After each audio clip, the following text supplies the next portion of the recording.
नमस्कार। आज हम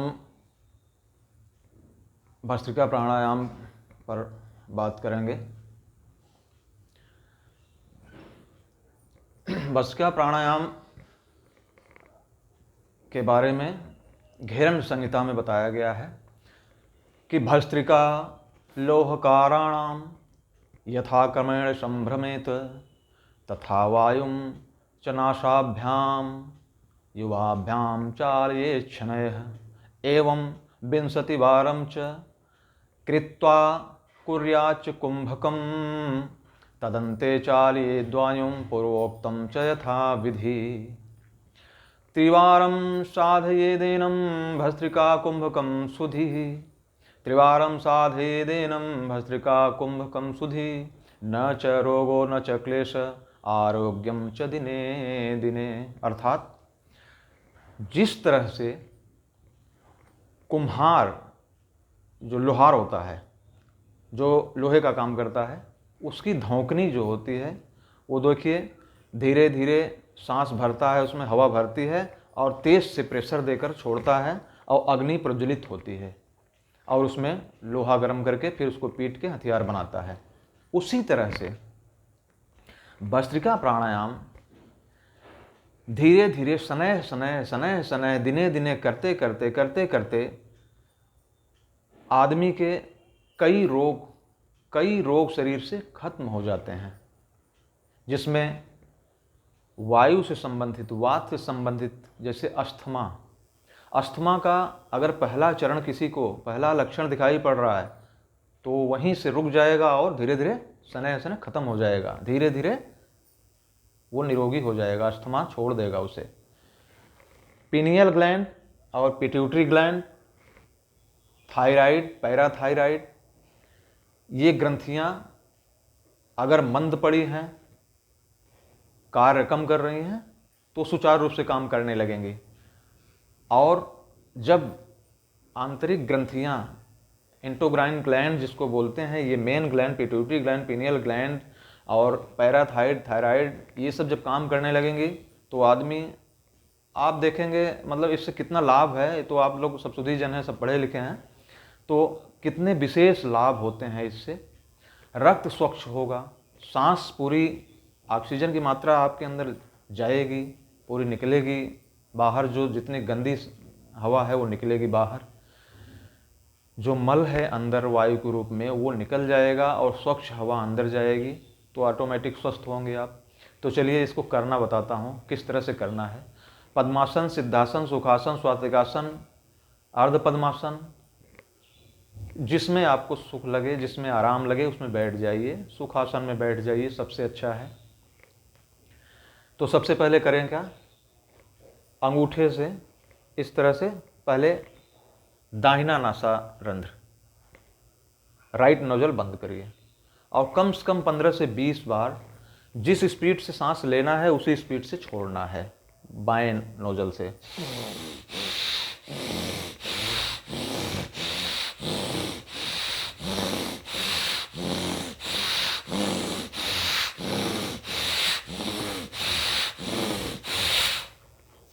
कम से कम 20 बार करिए। नेजल, जो लेफ्ट नेजल है वो साफ हो जाएगा। फिर सेम क्रिया दाहिनी तरफ से।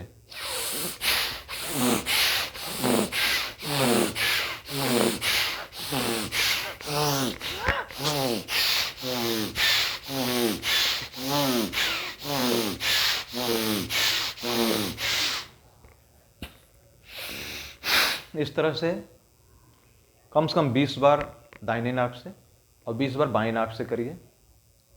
उसके बाद आप अब रेडी हो चुके हैं। अभी आपकी दोनों नासारंध्र खुल चुकी हैं और सांस अब तेजी से भरेगा और बाहर निकाल सकते हैं आप। तो करना कैसे है, एक तो एक स्टेप हो गया, एक स्टेप में 2 क्रियाएं बताया। दूसरा स्टेप सेकंड में जाएंगे। सांस लेना है, पूरा भरना है, चाहे धीरे धीरे भरिए और चाहे स्पीड में भरिए, लेकिन उसको छोड़ना है बहुत प्रेशर से। कैसे करना है,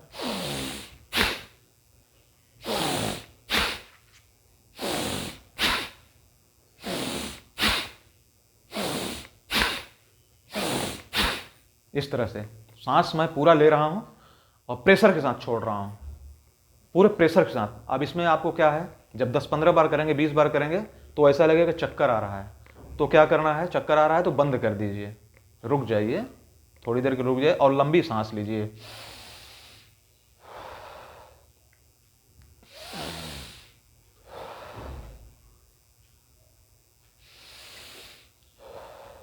तीन बार लंबी सांस लीजिए और छोड़िए, बिल्कुल नॉर्मल हो जाएंगे।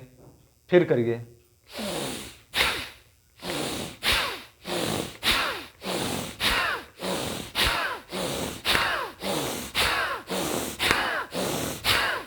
इस तरह से कम 15 से 20 बार करिए। फिर हल्का चक्कर लगेगा आपको। अगर आपको चूंकि लड़ना है, अभी आप शुरू कर रहे हैं, तो धीरे धीरे चक्कर जैसा लगेगा, पसीना आने लगेगा, पसीना बहुत आएगा इसमें। आपको पूरे अंग, आपकी पूरी नसें, जो नर्वस सिस्टम, स्नायु तंत्र बोलते हैं जिसको, वो सब जागृत हो जाएगा, पूरा उद्दीप्त हो जाएगा, बहुत फास्ट एक्शन हो जाएगा। हृदय तेजी से काम करना शुरू करेगा। फेफड़े पूरी हवा भर रहे हो आप, पूरी छोड़ रहे हो और पंप कर रहे हो, तो कितना अच्छा, उनको सोचिए कितना अच्छा एक्शन हो रहा है हर जगह। आपको सांस तेजी से लेना और तेज से छोड़ना पूरे प्रेशर से, तो उसमें थोड़ा सा आपको पसीना आएगा, थोड़ा आपको चक्कर जैसा लगेगा। लेकिन जब करने के बाद आपको इतनी एनर्जी महसूस होगी, क्यों, प्राणवायु जा रही है फुल, पूरी तरह से प्राणवायु आपके अंदर भर रही है।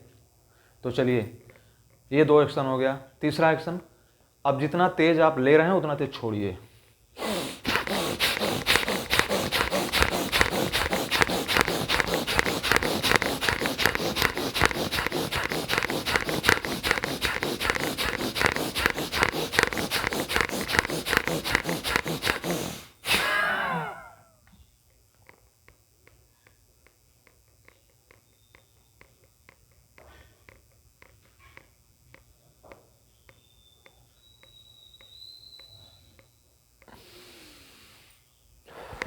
मैंने बहिर्कुंभक किया, चूँकि सांस बहुत तेज़ी से आ जा रही थी, तो सांस लेकर और पूरक कर लेना, पूरक करके कुंभक करना, अंतर कुंभक बोलते हैं, वो ठीक नहीं है।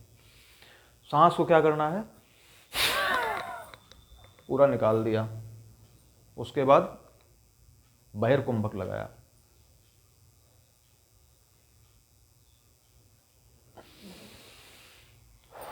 फिर धीरे धीरे सांस लिया, 2 बार और सांस लीजिए, लंबी सांस लीजिए।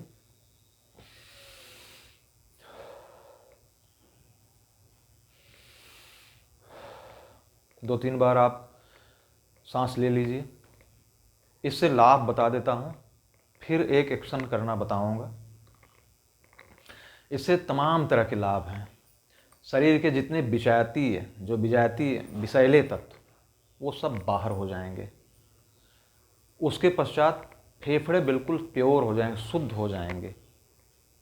और जब फेफड़े शुद्ध हो जाएंगे, स्वच्छ हो जाएंगे, तब उनमें जो ऑक्सीजन जाएगी वो पूर्ण रूप से ब्लड को प्यूरिफाई कर देगा और ब्लड मिक्स हो जाएगा ऑक्सीजन के साथ, प्राणवायु के साथ, और पूरे अंग प्रत्यंगों में शिख से नख तक जाएगा। हम पूरी तरह से स्वस्थ होंगे।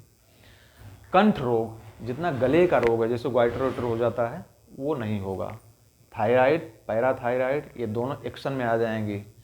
पिट्यूटरी ग्लैंड अगर आएगी एक्शन में, तो क्या करेगी, TSH बनाएगी। TSH आएगा, वो इनको एक्शन में लाएगा, T3 T4 बनेगा, तो थायराइड नहीं होगा। वात, पित्त और कफ तीनों संतुलन में आएंगे।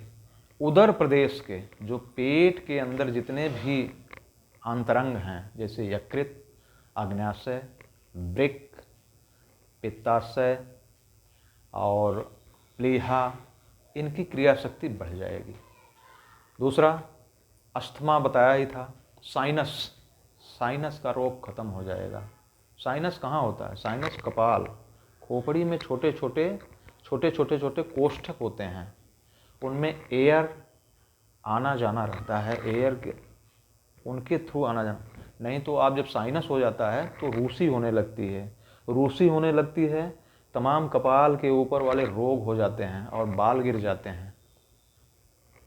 और नेक्स्ट वीडियो में बताऊंगा, और भी ज़्यादा टाइम लगेगा, धीरे धीरे बताऊंगा। तो साइनस और जो नाक से हर समय गिरता रहता है चिकना पदार्थ, वो सब बंद हो जाएगा। क्यों? कफ का नाश होता है इसमें, कफ संतुलित हो जाएगा। वही जो कफ है वो मज्जा न बन के कफ बनने लगता है दूषित होकर, तो आपको शक्ति विहीन कर देता है। जिसको साइनस हो जाता है, जिसको ज़्यादा नाक चलने लगती है, बहने लगती है, वो कमज़ोर होता जाता है दिन ब दिन, और फेफड़े कमज़ोर हो जाते हैं, हृदय कमज़ोर हो जाता है, तमाम तरह के रोग हो जाते हैं। टांसिल्स, जिन बच्चों का टांसिल ज़्यादा होता है उनको कराइए, या जिन लोगों को होता है उनमें बहुत फ़ायदा होता है। एक बार और बताऊंगा। अच्छा, अगर आप स्थिर होकर नहीं कर सकते तो कंधों को ऊपर नीचे करिए, तो इससे सांस आपको पूरा भरेगी और निकलेगी। जैसे मैं बता रहा हूँ, कैसे करिए।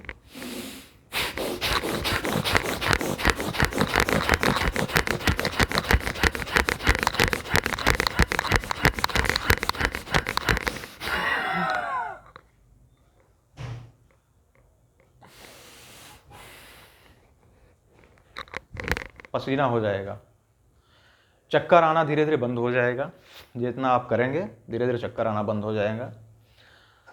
जब आप करेंगे तो उसका पूरा लाभ आपको पता चलेगा। करत करत अभ्यास ते जड़ मत होत सुजान, यहाँ नहीं, यहाँ आलसी व्यक्ति एक्शन में आ जाता है। Practice makes a man perfect. करिए और लाभ पाइए। आज के लिए इतना ही। नमस्कार।